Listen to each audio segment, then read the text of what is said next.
Ya habíamos visto parte de lo que es el carcinoma bronquial, la anterior clase, ¿no es verdad? ¿Cierto? Pero ahora les estoy trayendo una parte más concreta, más sinóptica, que ustedes tienen que aprender. La otra está un poco más extensa, claro, por favor. ¿No? Entonces ya hemos definido al carcinoma bronquial. ¿Se acuerdan ustedes? Como la neoplasia maligna que se origina en las células basales potenciales del epitelio bronquial, ¿no? ¿Por qué llevamos esto? Por su incidencia y su letalidad. Epidemiológicamente representa el 90% de los tumores que comprometen el pulmón, 75% pues entre los 50 y 60 años, pero también en menores de 30 años. Es la primera causa de cáncer en el varón y la tercera en la mujer. ¿No es verdad? ¿Cierto? Y la relación varón-mujer es de 2 a 1. Representa el 16% de todos los tipos de cáncer, que es la causa del 28% de las muertes por cáncer de toda la economía. Causa primaria o primera causa de mortalidad por cáncer a nivel pulmonar. 100 casos por 100.000 habitantes. El diagnóstico del 50% es inoperable. Sobrevida a un año, por favor tomen nota, sobrevida a un año 20% y a 5 años 5 a 10%.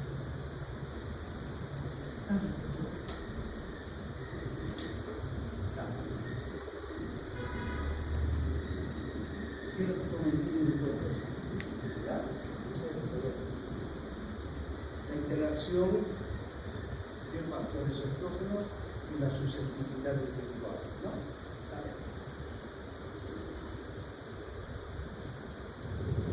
Hemos dicho de que la combustión del tabaco, no el tabaco mismo, tiene derivados hidrocarbonados que son tienen una potencia elevada de carcinogénicos. ¿Cuáles son? El 3,4-benzopireno, el antraceno, el alquitrán y el cloranteno.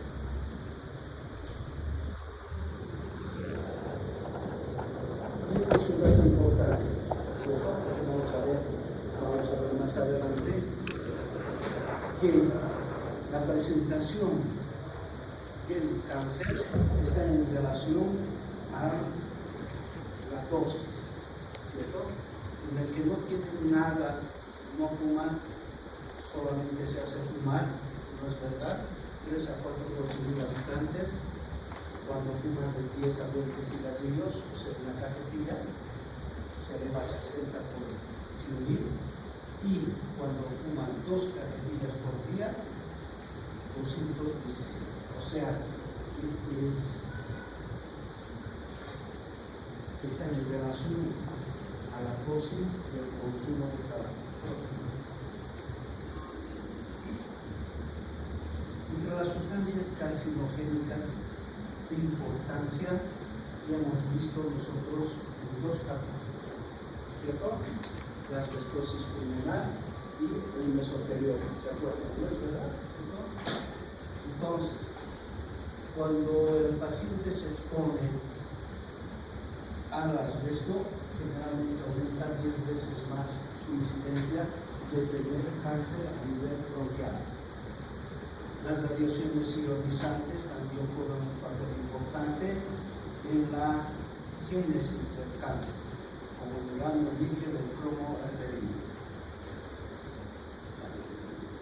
Y aquí lo que ya hemos visto referente al cáncer. En cuanto a la susceptibilidad individual, les vuelvo a recalcar, existen ya genes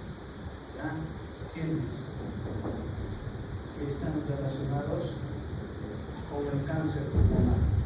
¿Cuáles son estos genes? El CEMIC, el EMIC, CASAS, CERV1, CERV2, ¿no?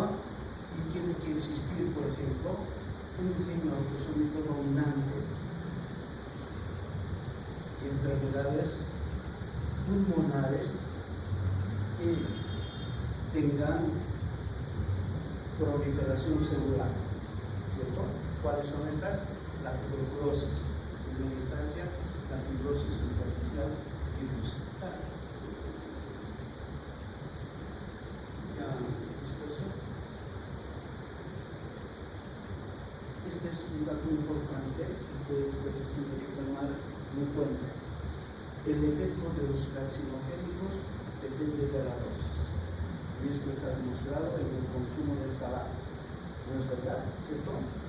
Que a mayor consumo de tabaco, mayor la probabilidad de que este paciente tenga cáncer. ¿No es verdad? La carcinogénesis puede ser influenciada por sustancias que no son carcinogénicos normalmente, como el creosóforo y el fenol. Y la carcinogénesis requiere de proliferación celular, ¿no? Esto es lo que se había manifestado, lo que se había mostrado, ¿no? Una adenocarcinoma.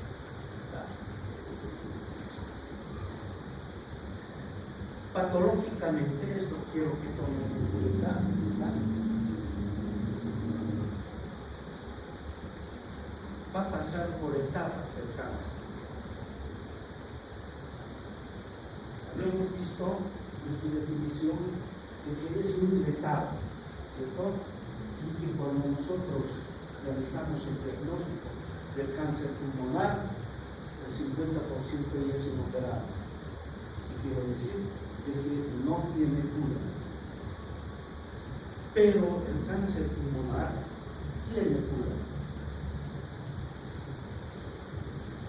Va a pasar por estratificación, o sea, diferentes tipos de células, la metaplasia, la atipia celular. Hasta ahí es un proceso bronquial crónico, inflamatorio. Cuando tenemos ya el patólogo nos indica de que hay un carcinoma in situ, es cuando el paciente se puede curar del cáncer, ¿cierto? Siempre y cuando no haya dado metástasis ya a distancia. Y después es el carcinoma invasivo. Según su localización, ya hemos visto centrales en el epidermoide de células grandes y periféricas el adenocarcinoma y el de centrales el de células pequeñas y periféricas el de células grandes, ¿no? Aquí están de tipo central, epidermoide, habíamos visto también, de acuerdo a los tipos histológicos o histopatológicos, la presentación, ¿no? Hemos visto que el más frecuente es el epidermoide escamoso, luego el microcítico y el adenocarcinoma, y por último tenemos el menos frecuente, que es el de células grandes. Y es el diseño que ya hemos visto. De acuerdo a su tiempo de duración de duplicación de la masa, que nos indica cuán agresivo es el tumor, ¿cierto? Entonces observamos que el adenocarcinoma 183 días, o sea 6 meses, ¿no? 6 meses en duplicar de la célula neoplásica a otra célula neoplásica. Entonces, por eso es que el adenocarcinoma es considerado como una patología maligna de tipo benigno por el tiempo. ¿Ya? El epidermoide de 100 días, el de células grandes 100 días, y este es el más agresivo, 33 días. Cada mes duplica. Se duplica cada mes, es mucho más agresivo y la metástasis que da a distancia es muy rápida. el tiempo requerido desde que tenemos la célula neoplásica hasta un tumor de 2 centímetros de diámetro. Epidermoide de 9 años, células pequeñas 7 años y el adenocarcinoma 20 años. Por esto es que considerar el adenocarcinoma como una neoplasia maligna de tipo benigno. Clínicamente, quiero que me tomen en cuenta esto, por favor, tomen en cuenta las manifestaciones locales por duración del tumor, las manifestaciones por metástasis y las manifestaciones extrapulmonares o síndromes paraneoplásicos, ¿no? Las manifestaciones sistémicas ya hemos visto que son muy frecuentes a las patologías respiratorias, tos, hematólicos o hemoptisis, sibilancias unilaterales, tomen en cuenta. Es un signo, ¿cierto? Es un signo a la auscultación que nos va a indicar de que algo está pasando con ese paciente. Neumonías a repetición del mismo lugar, disnea, astenia, anorexia, fiebre, pérdida de peso, ¿cierto? Estos dos parámetros, las sibilancias unilaterales y neumonías a repetición del mismo lugar, nos deben hacer pensar que algo malo está sucediendo con ese paciente a nivel de ese pulmón.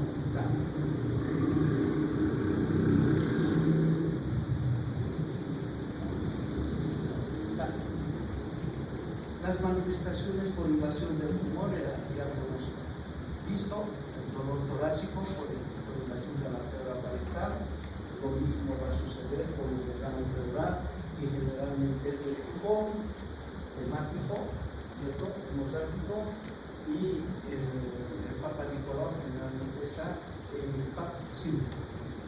Disfonía, cuando hay afección del nervio circunflejo por parálisis de las cuerdas vocales, generalmente se produce cuando hay el tumor de Pancoast. Y el síndrome de vena cava superior también en el tumor de Pancoast.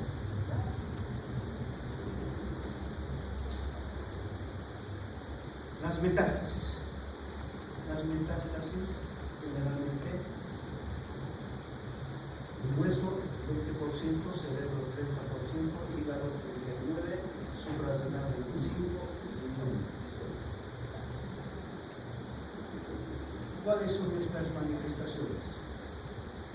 El cerebro, las metástasis, el hueso, las metástasis, el riñón y el suprarrenal. Y esta es una radiografía de una metástasis del tumor de pulmón hacia hueso, hacia cerebro.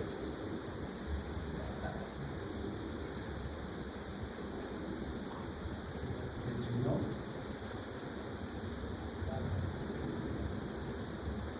Ahora, ¿cuáles son las manifestaciones que va a presentar el paciente por metástasis del pulmón? A nivel del sistema nervioso se marea, hemiplegia puede paralizar, el paciente de la noche a la mañana comienza con hemiplegia y uno piensa que probablemente tenga una enfermedad vascular cerebral, puede ser hemorrágica o puede ser embólica, ¿no es verdad?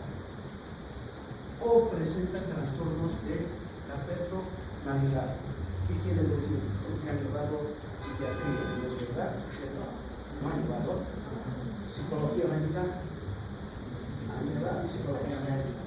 Es un paso de la psiquiatría, ¿no? El 10º semestre va a llevar psiquiatría. Entonces, ¿qué quiere decir? De que un paciente muy amable, de pronto el paciente amanece agresivo, ¿cierto? Entonces hay trastornos de la personalidad, no sé si será de ansiedad, ¿no? En el sistema óseo, por ejemplo, en el sistema óseo dolor. Y comienzan a aparecer fracturas espontáneas. Sin que nada el paciente comienza a tener el dolor, sacamos una radiografía y está fracturada con las lesiones que les hemos tratado. Puede ser de tipo paraneoplásico, tipo endocrino, no endocrino, de tipo vascular. El paciente no tiene ninguna propensión para realizar una tromboflebitis y comienza a aparecer con tromboflebitis migratoria en el miembro inferior izquierdo, ante el inferior derecho, ¿cierto? O comienza a aparecer con una coagulopatía intravascular diseminada, púrpura o síndrome anémico. Los de tipo neurológico, neuropatía periférica, miopatía. Dermatológicos, estos sí tienen que tener muy en cuenta. Dermatomiositis, cuadros de esclerodermia que van a llevar a ustedes, la carnosis nítrica, y quiero decir que las uñas se comienzan a aparecer oscuras, negras, la piel también, hiperkeratosis palmoplantar, de una rama que nunca ha trabajado, comienza a aparecer callos en la palma de las manos y en la planta de los pies. O síndromes paraneoplásicos de tipo endocrino. El síndrome de Schwarz-Walter, que es la situación inapropiada de hormona antidiurética. El síndrome de Cushing, cuando el paciente no está consumiendo en absoluto ningún tipo de corticosteroide. O el síndrome carcinoide, que tiene hipertensión arterial y con despeños diaseicos frecuentes, ¿no? En el diagnóstico del cáncer debemos primero precisar la morfología de las lesiones. ¿Qué quiere decir? Que tenemos que sacar nosotros una radiografía de tórax posterior, anterior y lateral. Podemos utilizar la tomografía, ¿cierto? Podemos utilizar la resonancia magnética. Una vez que nosotros hemos precisado la localización del tumor a nivel pulmonar, debemos hacer la determinación histológica del tumor, ¿cierto? Hemos visto los centrales, los periféricos, mediante la citología de expectoración y la biopsia. Luego debemos realizar con estos dos, con la precisión de la morfología y la histología, la etapificación del carcinoma. ¿En qué etapa encontramos al carcinoma? Para esto también utilizamos la broncofibroscopía, tomografía y la resonancia magnética.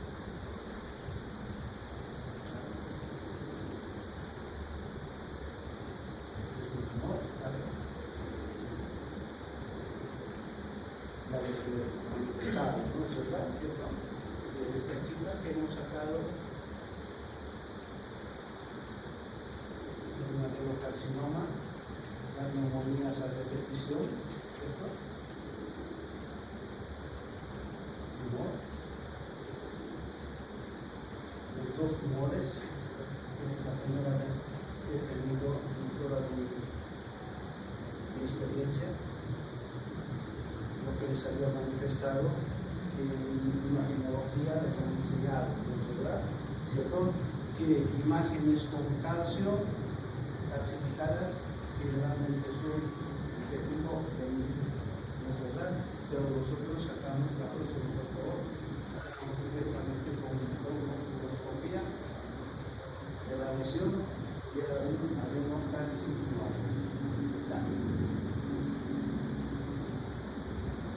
La lesión.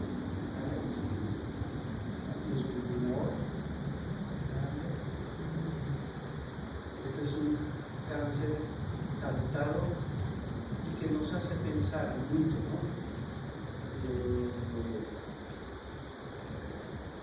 la bronconeumonía producida por el Staphylococcus aureus produce lesiones o imágenes cavitarias bilaterales. ¿No es verdad? Siempre hay que pensar en que puede ser una neumonía, pero puede ser un cáncer. En este caso era un cáncer que estaba en proceso de cavitación. La masa lobulada,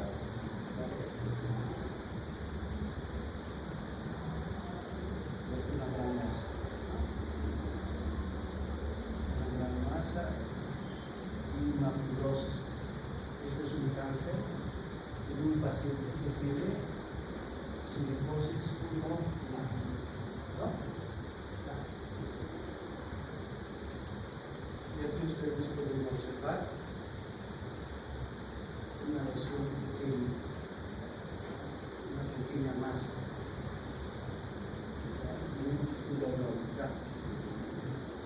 Este es el famoso tumor de Pancoast, del ápice del pulmón. Es un tumor que nos confunde mucho con el examen pleural, ¿no? Aquí está otro tumor de Pancoast. Y tenemos nosotros aquí una gran imagen de tomografía. La imagen que está captada. Aquí está su imagen, una radiografía de tórax posterior anterior, y le sacamos una radiografía, una tomografía que nos demuestra que está captada, ¿no?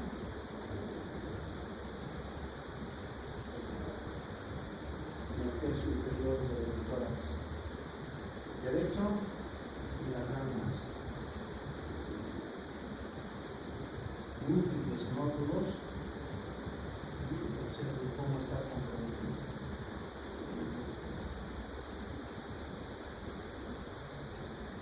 La masa, esta es otra imagen de tumor. Está comprometido.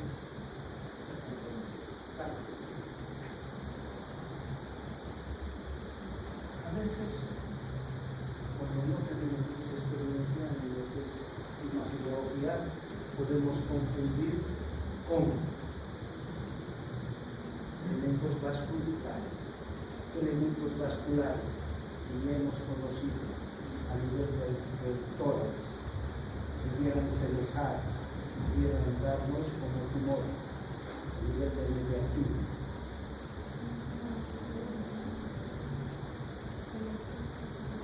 Los aneurismas, ¿no es verdad? ¿Cierto? Entonces este es un tumor central epidemiológico. Aquí no hay donde cambiar el signo, ¿verdad?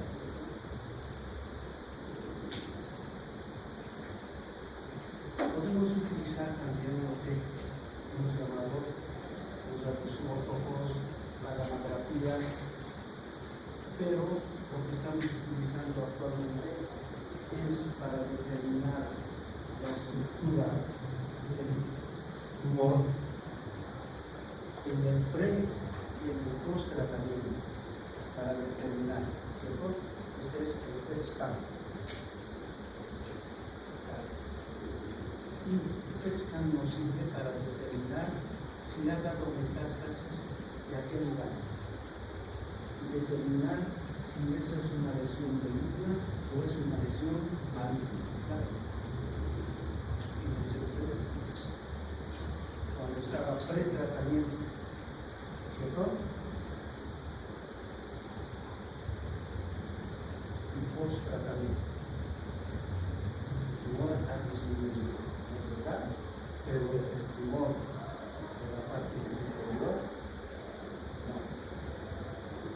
Pretratamiento, en la tomografía, scan, y aquí ya has disminuido completamente, ¿no? Para eso nos sirve el PET scan.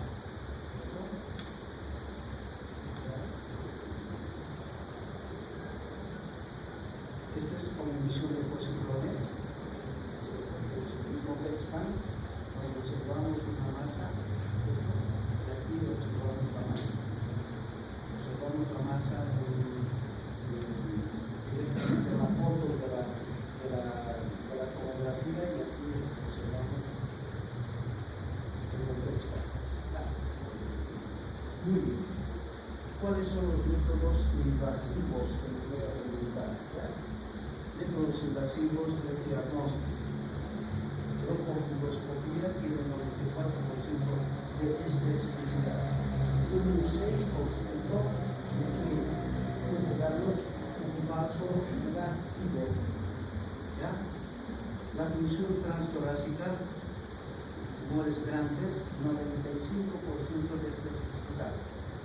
Podemos utilizar la gastroscopía, la toracoscopía y la toracoscopía.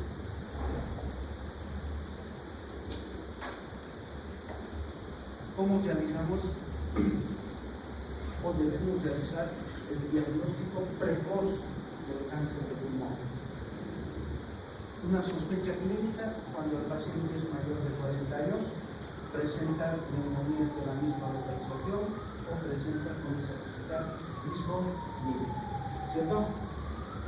También podemos realizar el diagnóstico precoz del cáncer con un examen rutinario más. Todos ustedes, yo quiero saber si tienen o no tienen, y les hago radiografía de tórax y citología de citología del córtex.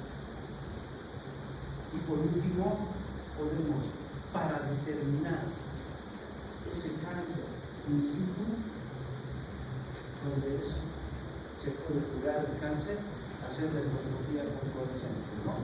Utilizar una sustancia fluorescente y directamente llegar a la biopsia de ese lugar. Estas son las imágenes que no quisiéramos ver. No, las imágenes endoscópicas del tumor de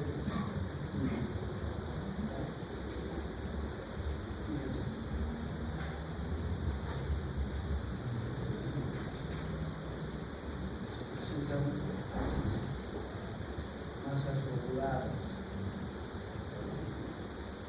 Aquí estoy obteniendo completamente el bronco.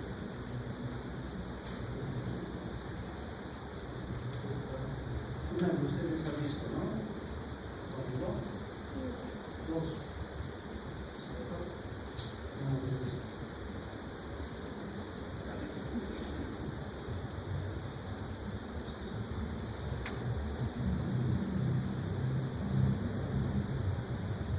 Lesiones que disminuyen el calibre de la luz del bronco.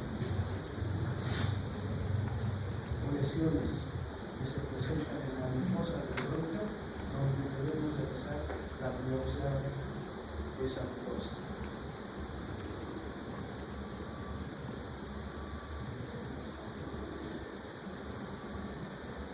Lesiones obstructivas, completamente está obstruyendo el bronquio, aquí parcialmente, ya con necrosis. Y el pulmón está muy regulado, está obstruyendo casi un 90% de la luz del bronquio. Otro tumor, este es bastante vigilado.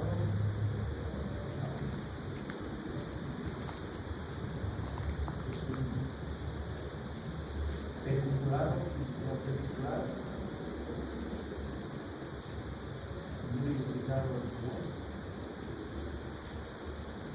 Entonces, realizamos la broncofibroscopía y determinamos cuán comprometido está el árbol bronquial. Luego podemos realizar la biopsia percutánea por la boca, ¿cierto? Generalmente lesiones que son grandes y periféricas, porque a veces el endoscopio no llega hasta la periferia. Por lo tanto, tenemos que realizar la otra maniobra, ¿cierto? Ahora, en la biopsia percutánea, el riesgo que se tiene es de que se pueda sembrar el tumor en el trayecto del ingreso de la aguja. Puede dar neumotórax o producir un hemotórax.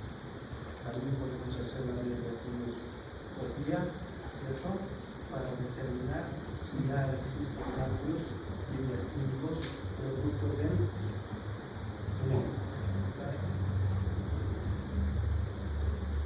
La cirugía, el cirujano va a realizar cirugía en estadio 1 y 2, lobectomía, neumonectomía, ¿ya? ¿Qué puede realizar? Ya lo hemos visto, las pautas de la quimioterapia, ¿cierto? ¿Cómo tenemos que mandar al oncólogo? Y el oncólogo tiene que realizar la quimioterapia, ¿vale? Podemos hacer una quimioterapia combinada, ¿cierto? Cirugía y cirugía más quimioterapia. Se utiliza la quimioterapia de inducción, la quimioterapia clásica y la preoperatoria. O sea, todos estos tratamientos son paliativos, no son curativos. La única etapa donde voy a curar quirúrgicamente al paciente que tenga cáncer es con esta quirúrgica.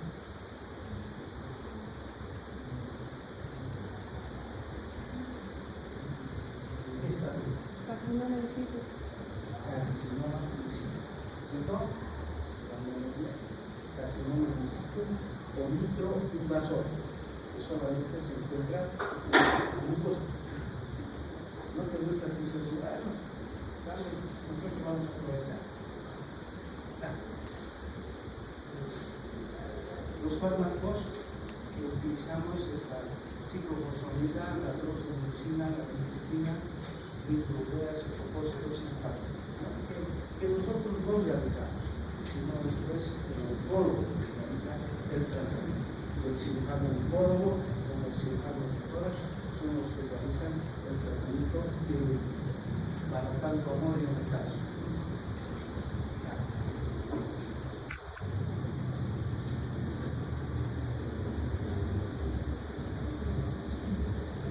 En el adenocarcinoma, en el carcinoma espinocelular, en todos los cánceres, la quimioterapia tiene que estar presente, pero para tratamiento paliativo. ¿Y para qué hacemos la quimioterapia?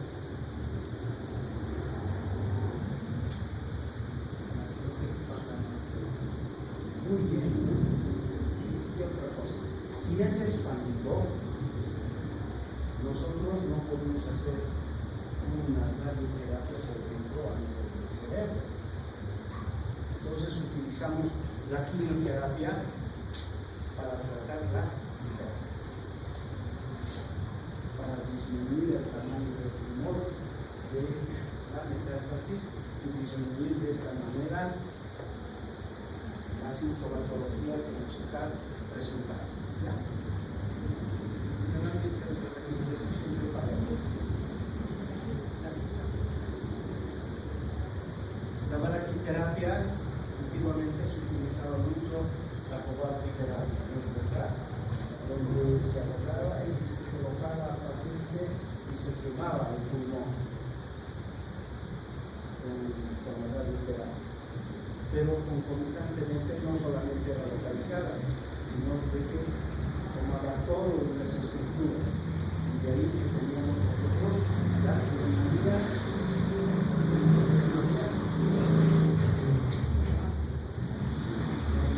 físicas, ¿no? La neumonitis atípica. ¿Se acuerdan, no?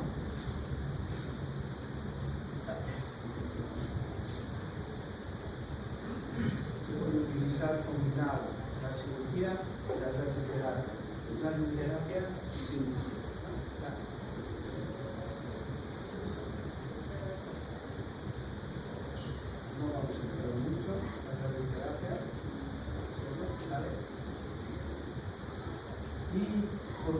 se está utilizando mucho, especialmente en aquellos casos donde existe proliferación celular, ¿cierto? Como en el caso de la tuberculosis, la BCG.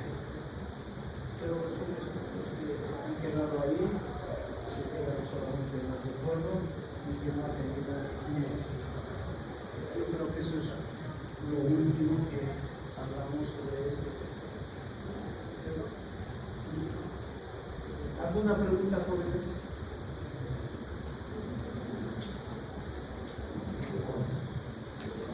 ¿Alguna pregunta? ¿Qué?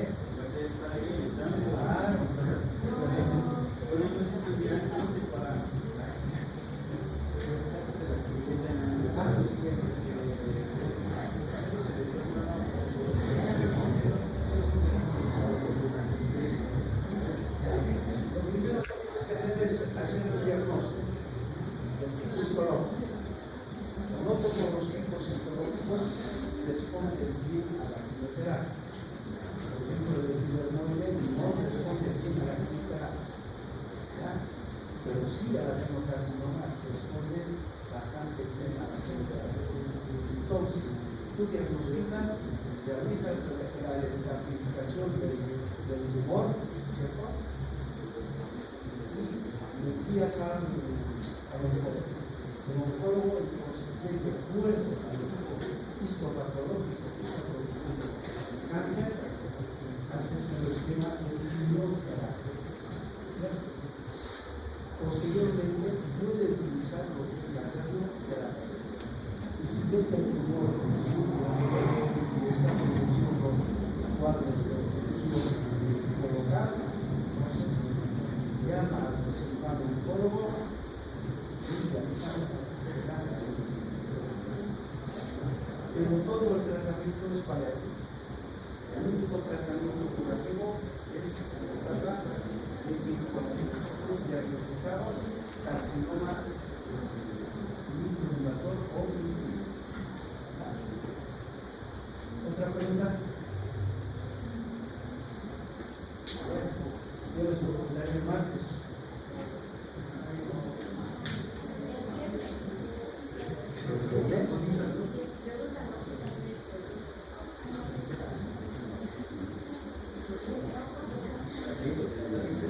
Bueno, el examen va a constar de 50 preguntas.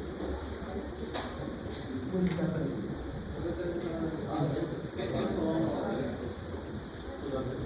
Bueno, como ustedes han solicitado, yo no he dicho. No. Ahora ya está. No es verdad, ya está. Ese instante ustedes debían hablar y debían ponerse de acuerdo y decir, no, queremos este final. Ustedes han solicitado, ¿no es verdad, ¿cierto? No ha sido una persona. No es verdad.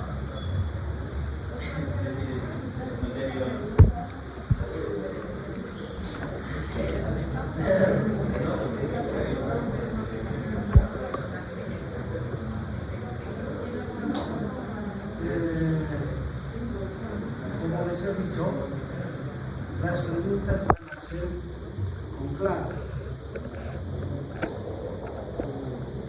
¿Ya? No todas. Un 50% va a ser con claro. Y para la clave no necesitan más que un minuto. ¿Cierto?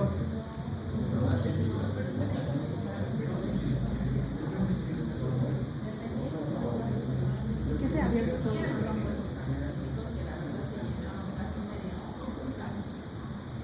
No, pues también yo no lo voy a colocar complicadísimos, ¿no? Pues si quisiera complicar la vida, les digo, por ejemplo, en un caso clínico, les digo, el diagnóstico, ¿cierto? Solicite exámenes complementarios, ¿qué va a encontrar?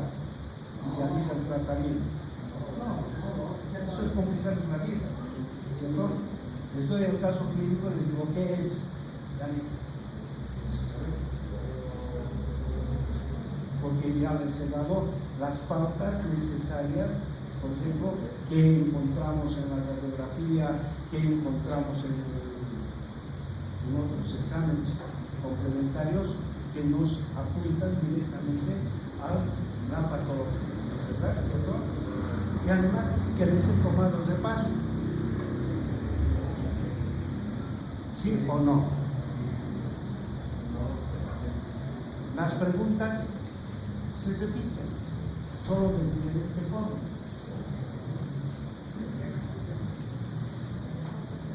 ¿No es verdad? Entonces, no hay dónde sacar.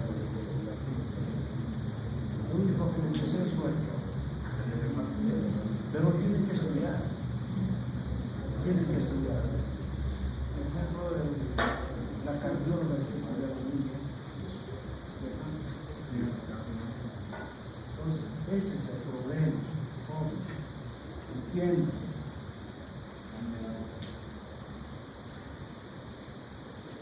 Yo sé que a veces muy tedioso, muy molestoso, ¿cierto? Que estén pasando clases presenciales, teóricas, ¿cierto? En época de exámenes. Pero no hay mejor cosa de que ustedes estén presentes y estén atentos a todo lo que su docente les dice. Si todavía les dice, esto es pregunta de examen, ¿cierto? No tomas nota.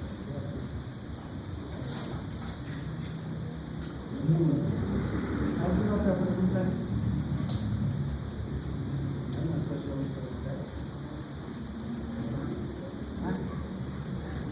Ya sé, porque ustedes están pensando en cardiología, en electrocardiograma, ¿cierto?